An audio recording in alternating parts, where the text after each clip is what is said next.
This channel does not promote any violent, harmful, or illegal activities. All content provided by this channel is meant for an educational purpose only. কপাল পড়েছে পোড়াঝাড়ের। শিলিগুড়ির কাছে নদীর চরে গজিয়ে ওঠা এক জনপদ। মহানন্দার জলে ভেসেছে সেখানকার বাসিন্দাদের ভবিষ্যৎ। কিন্তু নদীর চরে বসতি গড়ে উঠল কিভাবে?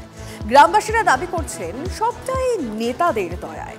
অভিযোগ প্লট করে বেচে দেওয়া হয়েছে নদীর চরের একাংশ। মহানন্দা প্রতিশোধ নিয়েছে বলছেন সব হারানো গ্রামবাসীরা।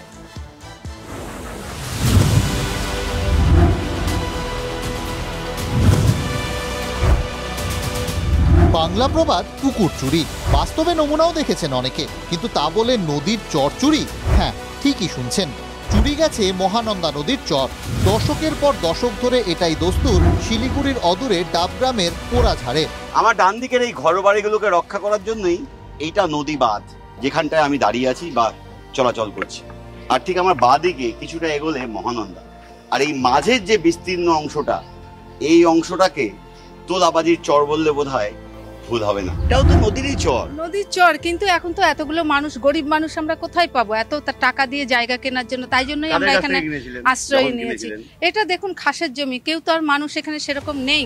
পেয়েছে তখন তো আমরা 1,20,000 করে কিনেছিলাম। এখন কত করে বিক্রি হয়? এখন 4 লাখ এরকমই হবে হয়তো। কারা জমি বেচেছিল? মনসাধু পার্টি করে?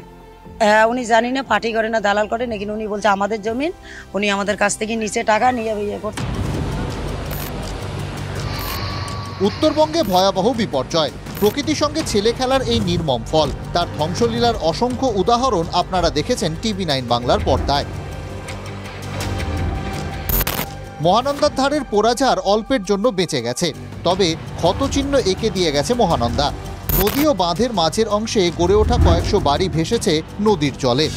অনেকেরই ঠাঁই এখন ত্রাণ শিবিরে। পোড়াঝাড়ে এই যে ঘরবাড়িগুলো, বাস্তবে এই গোটা এলাকাটা নদীর চর। এখান থেকে প্রায় 500 মিটার দূরে আমার পেছন দিকটায় মহানন্দা, আর এদিক সামনের দিকটায় আরো কিছুটা এগোলে নদী বাঁধ।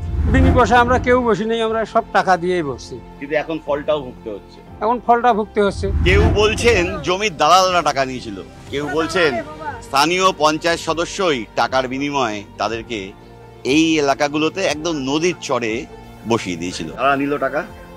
इधर का ओवर ब्रिज का आदमी পার্টি করে? কোন পার্টি? টিএমসি না, পঞ্চায়েতই টাকা নিয়েছিল। হ্যাঁ, পঞ্চায়েতই লিস্ট। উনি পঞ্চায়েত মেম্বার? কি নাম? মুন্সি।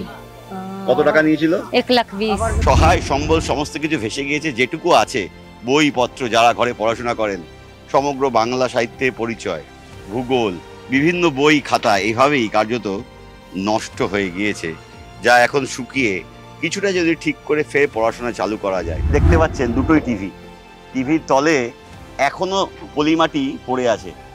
টিভি এইভাবে নষ্ট হয়েছে, এবং শুধু টিভি নয়, এলাকার বাসিন্দারা বলছেন তাদের ঘরে থাকা যাবতীয় সামগ্রী এভাবেই নষ্ট হয়েছে মহানন্দার চরে। ক্ষতিগ্রস্ত কলোনিতে এদিন হাজির হয়েছিলেন তৃণমূল নেতারা, শুনুন তাঁরা কি বলছেন। বাসিন্দারা বলছে শাসক নেতারা এই টাকার বিনিময়ে বসিয়েছে, নামধামও বলে দিচ্ছে কারা কত টাকা নিয়েছে। দেখুন, এখন সেটা কি হয়েছে তা আমরা বলতে পারবো না। আমরা এখন আজকের দিনে কেঁদে কি লাভ?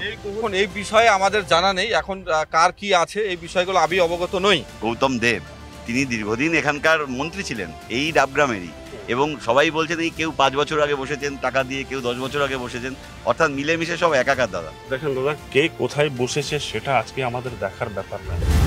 স্থানীয় জয়েন্ট বিডিও এসেছিলেন কলোনির পরিস্থিতি খতিয়ে দেখতে। প্রশাসনের নাকের ডগায় চর চুরি গেল কিভাবে? এটা তো পুরোটাই নদীর চর। হ্যাঁ, চর এলাকার মধ্যেই রয়েছে, বাঁধের পাশে আছে। অভিযোগ উঠছে বা বাসিন্দারা নিজেরাই বলছেন টাকার বিনিময়ে এই চর বিক্রি হয়েছে। তারা ঘরবাড়ি বানিয়েছেন, কেউ দেখেনি, অ্যাডমিনিস্ট্রেশন আপনারা দেখেননি, শাসক দল তারাও দেখেনি, বরং তারা টাকা নিয়ে বসিয়েছে। উপযুক্ত অভিযোগ পেলে ক্ষতি দেখা হবে। আপাতত এভাবেই দুর্ভোগ আর দুর্যোগে দিন কাটাচ্ছেন যন্ত্রণার আতুরঘর এই পোড়াঝাড়ের গরিব অসহায় বাসিন্দারা। ক্যামেরায় দীপায়নের সঙ্গে প্রসেনজিৎ, TV9 বাংলা, পোড়াঝাড়।